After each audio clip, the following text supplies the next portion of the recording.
السلام علیکم۔ نثر میں دیکھیں تو کچھ اصناف ایسی ہیں، کچھ صنفیں کہہ لیں، صنف کی جمع اصناف جو نسبتاً جدید ہیں، نئی ہیں، یعنی بہت زیادہ وقت نہیں ہوا ہے انہیں پیدا ہوئے ہوئے۔ یہ کیسے ہوتا ہے؟ جب ادب ترقی کرتا ہے، زبان ترقی کرتی ہے، تو اس میں نئی نئی اصناف پیدا ہوتی ہیں۔ سفر نامہ بھی انہی میں سے ایک صنف ہے۔ سفر نامہ، جیسا کہ نام سے معلوم ہو رہا ہے کہ اس کا تعلق سفر سے ہے۔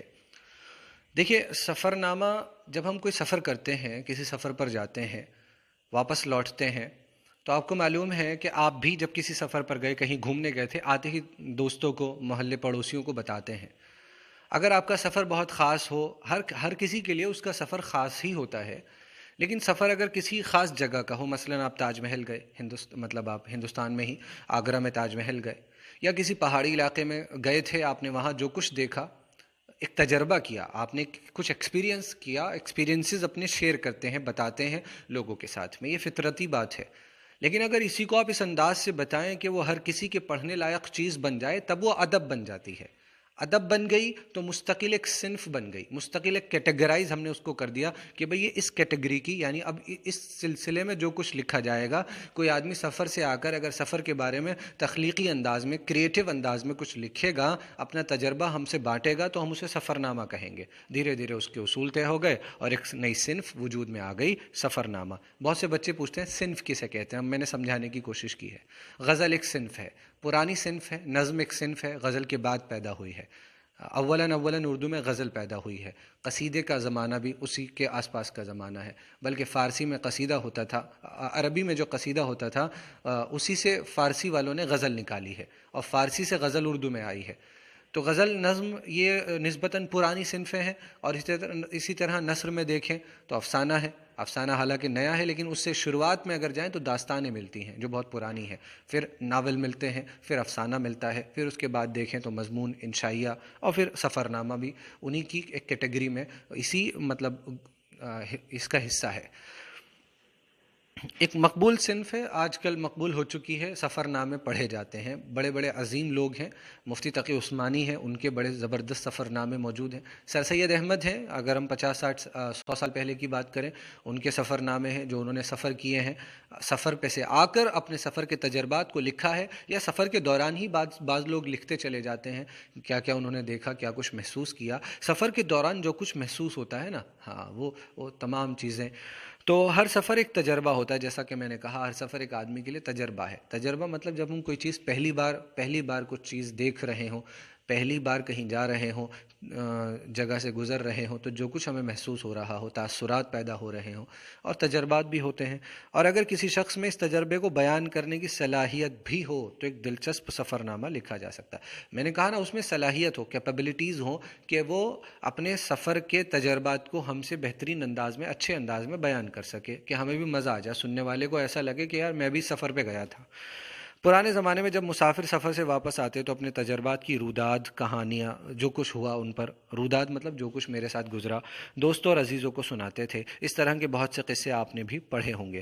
اردو نثر کی ترقی کے ساتھ ہمارے ادبی سرمایہ میں کئی صنفوں کا اضافہ ہوا۔ سوانح نگاری، بایوگرافی لکھنا، خود نوشت، آٹو بایوگرافی، خود سے اپنی زندگی کا حال لکھنا، تنقید، اچھے اور برے کی پہچان، کون سا ادب کی کون سی چیز، کون سی غزل زیادہ اچھی ہے تو کیوں اچھی ہے، اس شاعر کا کیا مقام ہے، اس ادیب کا کیا مقام ہے، اس افسانے میں کیا خوبیاں ہیں، اس افسانے میں کیا خامی رہ گئی، تنقید کا کام ہے۔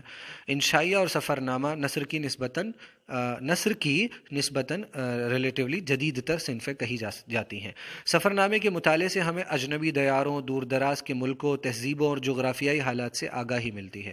مان لیجئے میں ترکی گیا تھا، ٹرکی کے سفر پر گیا، اب مجھے، آپ تو نہیں گئے وہاں پر، مان لیجئے، کتنے بھئی، ہر کوئی تو نہیں جاتا، ہر کوئی تو عرب تو حج کرنے کے لیے لوگ چلے جاتے ہیں، تو اس سفر کو بھی، اس مقدس سفر کو بھی لوگ بیان کرتے ہیں۔ لیکن جو لوگ انجان ہوتے ہیں وہاں کی چیزوں سے، تو انہیں سفر نامے کو پڑھ کر بہت سے اجنبی دیار، دور دراز کے علاقے اور وہاں کی تہذیب، وہاں کے لوگوں کا رہن سہن، جغرافیائی حالات، جیوگرافیکل یعنی کیسے بھگولک ہندی میں، یعنی وہاں پہاڑ کیسے ہیں، وہاں پر سمندر کیسے ہیں، ممبئی کوئی گیا ہے تو وہاں کے سمندروں کا ذکر کرے گا، عرب کوئی گیا ہے تو وہاں کے ریگستان کا ذکر کر سکتا ہے، ریگستانی علاقہ ہے، پیڑ پودے کس طرح سے ہوتے ہیں، کھجور کی بہت بھرمار ہے، وغیرہ وغیرہ۔ بہت سے انوکھے کرداروں سے ملاقات ہو جاتی ہے۔ آدمی وہاں جا کر لوگوں سے ملتا ہے جلتا ہے تو ظاہر ہے ان کرداروں کے بارے میں بھی بتائے گا، کوئی نہ کوئی کردار ایسا ہوتا ہے، شخص ایسا ہوتا ہے جو اس کے دل پر بہت اثر کرتا ہے، تو وہ ان کا ذکر ہم سے کرتا ہے، ارے معلوم ہے ایک شخص تو ایسا ملا، ارے وہاں کے لوگ ایسے ہیں، ارے اس کی بات بتاؤں، ارے اس کی بات بتاؤں۔ سفر نامے ہمارے لیے اس دنیا کے مختلف علاقوں سے تعارف کا ذریعہ بنتے ہیں۔ ہاں، ہم خود تو سفر نہیں کر سکتے سب جگہ، لیکن جن لوگوں نے ایسے ایسے جگہوں کا سفر کیا ہے، اگر ہم سفر نامے پڑھیں تو ہم بھی وہاں سے ان کے بارے میں جان جاتے ہیں، تعارف ہمارا ہو جاتا ہے۔ تعارف کرانا کہتے ہیں نا، ایک دوسرے سے انٹروڈیوس کرانا۔ سفر ناموں کے مطالعے سے ہماری عام معلومات، جنرل نالج میں بھی اضافہ ہوتا ہے۔ ہم گھر بیٹھے بڑی بڑی مہمیں سر کر لیتے ہیں اور ایسے دیاروں تک جا پہنچتے ہیں جہاں جانا ہمارے لیے آسان نہ ہوتا۔ اس لحاظ سے سفر نامے کو عملاً پریکٹیکلی سفر کا بدل بھی کہا جا سکتا ہے۔ کہا جا سکتا ہے کہ بھئی سفر نہیں کیا، چلو سفر نامہ پڑھ لیا۔ سفر کرنا میرے لیے ممکن نہیں تھا، تو جو کچھ اپنی آنکھوں سے دیکھتا ہوں بہو ویسا تو نہیں، لیکن بہت حد تک، اس حد تک، کئی ایک اچھی حد تک میں نے وہ سب سفر نامے کو پڑھ کر جان لیا، وہاں کے بارے میں، تہذیب کے بارے میں، معاشرت کے بارے میں، سوسائٹی کے بارے میں۔ اردو کا پہلا سفر نامہ اگر تاریخ کی بات کریں تو یوسف خان کمبل پوش کا عجائبات فرنگ ہے۔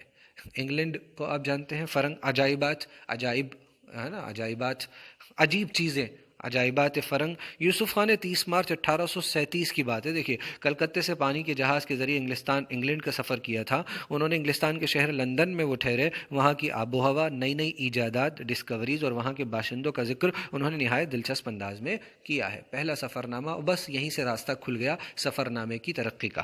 سر سید احمد خان کا مسافران لندن، لندن کے مسافر، یہ بھی انہوں نے بھی لندن کا سفر کیا تھا، بہت شہرت حاصل ہوئی۔ اور پھر محمد حسین آزاد، معاصرین کنٹمپریریز، ایک ہی زمانے میں اگر دو ادیب، دو شاعر رہ رہے ہوں، جیسے ذوق جس زمانے میں رہ رہے تھے اسی زمانے میں غالب تھے، ذوق کا انتقال پہلے ہو گیا، ذوق غالب سے بڑے تھے، لیکن معاصر کہلائیں گے، ہم زمانہ۔ سیر ایران، مولانا شبلی نعمانی کا سفر نامہ روم و مصر و شام، یہ بھی اہم سفر نامے ہیں۔ پھر سفر نامے کی تاریخ ہمیں بتا دی گئی ہے، لیکن ہمارے پیش نظر جو سفر نامہ ہے جس کا ہم مطالعہ کریں گے وہ رام لعل کا سفر نامہ ہے۔ رام لعل سفر نامہ کا ویڈیو ہم اگلے سبق میں الگ سے بنائیں گے۔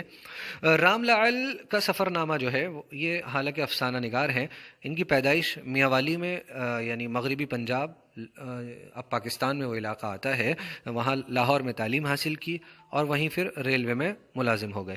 تقسیم کے بعد جب ملک کا بٹوارہ ہو گیا، یہ ہندوستان آ گئے اور یہاں بھی ریلوے میں ملازمت کر لی۔ یہ وہاں بھی ریلوے میں ملازم تھے اور پھر ظاہر ہے گورنمنٹ ملازم تھے، انہیں یہاں بدلی ہو گئی، یہاں ملازم کر لیا گیا۔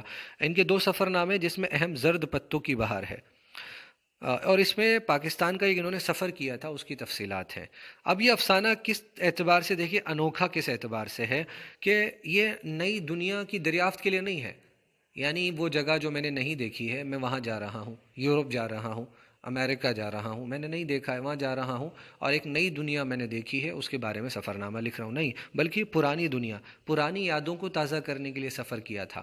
یہ سفر پاکستان کا، جہاں وہ رہتے تھے، جہاں ان کی زندگی کا اکثر حصہ گزرا، وہاں واپس ان یادوں کی طرف لوٹ کر جا رہے ہیں، اس لیے یہ سفر نامہ لکھا ہے۔ اور ماضی اور حال دونوں ایک دوسرے سے گلے ملتے ہوئے نظر آتے ہیں۔ یہ حال سے، پریزنٹ سے، حال سے ماضی میں پہنچ جاتے ہیں، ہمیں ماضی کی دنیا میں لے جاتے ہیں۔ جو کچھ یہ سفر نامے میں بیان کر رہے ہیں، اس سفر میں جو کچھ انہوں نے دیکھا، یہ وہاں سے ماضی کی طرف لوٹ جاتے ہیں، ہمیں بھی اس دنیا میں لے جاتے ہیں کہ جب یہی تمام جگہوں پر یہ تقریباً 20 سال 30 سال پہلے رہ رہے تھے اور یہاں سے گزرا کرتے تھے۔ تو کیسا محسوس ہوتا ہے جب آدمی اس جگہ جاتا ہے جہاں وہ 30 سال 40 سال پہلے رہا ہو، جہاں اس کا بچپن گزرا ہو، اور اب اس جگہ سے وہ بہت دور آ چکا ہے، 2 ملک بن چکے ہیں، تو معاملہ بالکل ہی الگ ہو گیا ہے۔ جب کسی جگہ کسی عمارت کو دیکھتے ہیں یا کسی شخص سے ملتے ہیں تو اس کے حوالے سے انہیں اپنے لاہور کے دنوں کی یاد آنے لگتی ہے۔ خیر، اگلے سبق میں ہم جب سنیں گے زرد پتوں کی بہار تو اور باتیں سمجھ میں آئیں گی۔ شکریہ۔